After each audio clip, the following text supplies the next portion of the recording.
Some time passed. David's son Absalom had a beautiful sister named Tamar, and David's son Amnon was infatuated with her. Amnon was frustrated to the point of making himself sick over his sister, Tamar, because she was a virgin, but it seemed impossible to do anything for her. Amnon had a friend named Jonadab, a son of David's brother Shemiah. Jonadab was a very shrewd man, and he asked Amnon, why are you, the king's son, so miserable every morning? Won't you tell me? Amnon replied, I'm in love with Tamar, my brother's Absalom's sister. Jonadab said to him, lie down in your bed and pretend you're sick. When your father comes to see you, say to him, please let my sister Tamar come and give me something to eat. Let her prepare a meal in my presence so I can watch and eat from her hand. So Amnon lay down and pretended to be sick. When the king came to see him, Amnon said to him, please let my sister Tamar come and make a couple of cakes in my presence so I can eat from her hand. David sent word to Tamar at the palace, please go to your brother Amnon's house and prepare a meal for him. Then Tamar went to his house while Amnon was laying down. She took dough, kneaded it, made cakes in his presence, and baked them.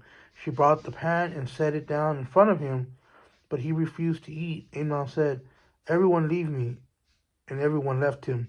Bring the meal to the bedroom, Amnon told Tamar, so I can eat from your hand. Tamar took the cakes she made and went to her brother Amnon's bedroom.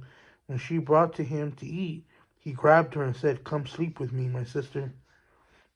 Don't, don't, my brother, she cried.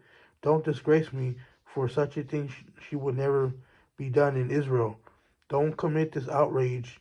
Where could I ever go with my humiliation? And you would be like one of the outrageous fools in Israel.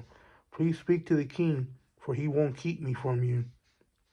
But he refused to listen to her, and because he was stronger than she, he disgraced her by raping her. So Amnon hated Tamar with such intensity that the hatred he had for her was greater than the love he had loved her with. Get out of here, he said. No, she cried, sending me away is much worse than the great wrong you've already done to me. But he refused to listen to her. Instead, he called to the servant who waited on him, get this away from me, throw her out, and bolt the door behind her. Amnon's servant threw her out and bolted the door behind her. Now Tamar was wearing a long-sleeved garment, because this is what the king's virgin daughters wore. Tamar put ashes on her head and tore the long-sleeved garment she was wearing. She put her hand on her head and went away crying out. Her brother Absalom said to her, has your brother Amnon been with you? Be quiet for now, my sister. He is your brother. Don't take things to heart. So Tamar lived as a desolate woman in the house of her brother Absalom. When King David heard about all these things, he was furious. Absalom didn't say anything to Amnon, either good or bad, because he hated Amnon since he disgraced his sister Tamar. 2 years later, Absalom's shepherders were at Baal Hazor near Ephraim. Then Absalom invited all the king's sons. Then he went to the king and said, your servant has just hired shepherders. Will the king and his servants please come with your servant? The king replied to Absalom, no, my son, we would not all go, or we would be burdened to you. Although Absalom urged him, he wasn't willing to go, though he did bless him. If not, Absalom said, please let my brother Amnon go with us. The king asked him, why should he go with you? But Absalom urged him, so he sent Amnon and all the king's sons.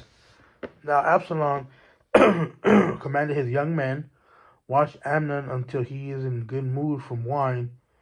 When I order you to strike Amnon, then kill him. Don't be afraid, and I'm not the one who has commanded you. Be strong and valiant. So Absalom's young men did to Amnon just as Absalom had commanded. Then all the rest of the king's sons got up, and each fled on his mule. While they were on the way, a report reached David. Absalom struck down all the king's sons, not even one of them survived. In response, the king stood up, tore his clothes, and lay down on the ground, and all his servants stood by with their clothes torn. But Jonadab, son of David's brother Shemiah, spoke up, "My lord must not think they have killed all the young men, my king's sons, because only Amnon is dead. In fact, Absalom has planned this ever since the day Amnon disgraced his sister, Tamar. So now, my lord the king, don't take seriously the report that says all the king's sons are dead, only Amnon is dead." Meanwhile, Absalom fled. When the young man who was standing watch looked up, there were many people coming from the road west of him, from the side of the mountain. Jonadab said to the king, "Look, the king's sons have come. It's exactly like your servant said." Just as he finished speaking, the king's sons entered and wept loudly. Then the king and all his servants also wept very bitterly. But Absalom fled and went to Talmai, son of Ammihud, king of Geshur, and David mourned for his son every day. After Absalom had fled to Geshur and had been there 3 years, King David longed to go to Absalom, for David had finished grieving over Amnon's death.